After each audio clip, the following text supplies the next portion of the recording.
Bachelor of arts বা BA মানে কি সেটা আজকে সহজ ভাষায় একদম ছোট্ট একটা ভিডিওতে আপনাদেরকে বুঝিয়ে বলছি।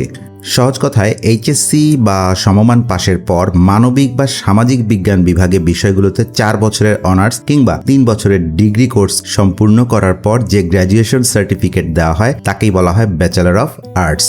ব্যাচেলর অফ আর্টস বা বিএ ডিগ্রি সম্পর্কে কিছু প্রয়োজনীয় তথ্য জেনে নেওয়া দরকার।